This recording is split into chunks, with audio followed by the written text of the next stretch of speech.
the moment that we've been waiting for, chords. All a chord is we're playing 3 notes at the same time that sound good together. Now, a basic major chord, which is where we're gonna start, is gonna use 3 fingers at the same time.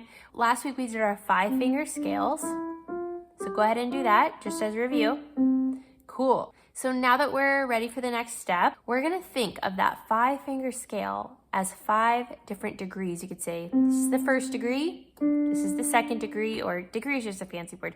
This is the 1st one, 2nd one, 3rd one, 4th one, and 5th one in my scale. So a chord is, we're gonna play the 1st degree, or we could call it the root note, because we're in C position, we're playing the C, that's the root note. Then we're gonna skip this one, we're gonna play our middle finger, or the 3rd degree, and we're gonna skip this one and play the 5th degree. So we are playing this odd shape. It might feel weird at first, but we have this nice, again, we have a nice little curve I'm playing with. I'm not doing this. You might feel yourself, I've had students do like this kind of thing, like they're playing and their fingers like to do that. That's totally fine if you start that way, but as you get more comfortable, try to get those curved fingers and don't let your fingers like totally stick out. Like I'm kind of like this, yeah. The good thing is you move that shape all over the piano, like you're just gonna get used to this shape. It's not like different for a lot of chords. It's the same shape, the same feeling. So if you can get this shape now on the C chord, it's gonna be really easy for you to learn more chords. Okay, for this exercise, let's start pressing down our thumb and our middle finger.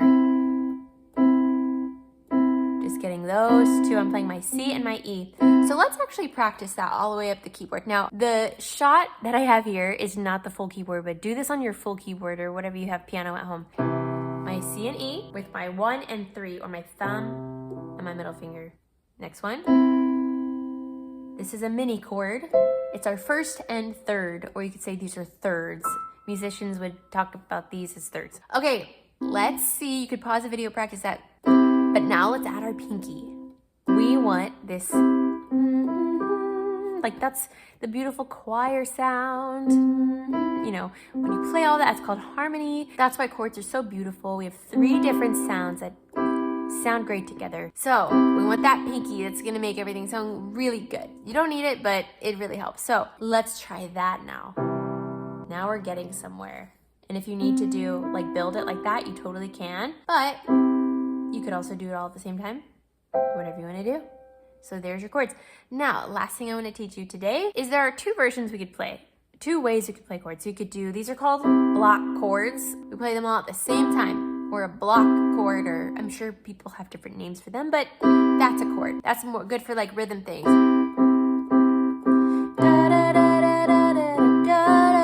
I just made that up. So that's a good block chord. It's good for tempo.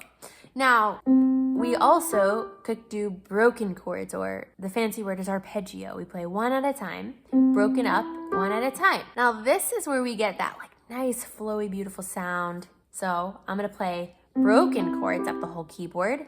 And if you have a pedal at home, it's even prettier. I will press my pedal down as well. I'll play it without the pedal first.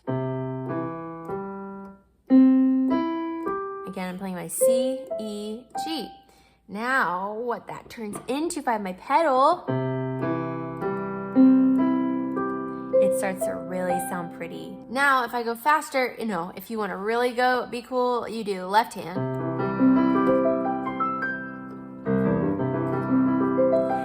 Now, obviously, you might not do that today, but that is what you could accomplish with simple chord knowledge, just breaking up chords. So the last thing I want us to do today is, let's do the same thing with left hand. We need to work out left hand, even though it may be less comfortable. We're ambidextrous with the piano. That's the goal. Okay, so left hand, pinky is now the anchor at C. Middle is still E, or the 3rd degree. And now our thumb is the 5th degree. So there we go. Let's play a C chord with our pinky as that anchor, finding the C first, and then the other one's kind of falling into place.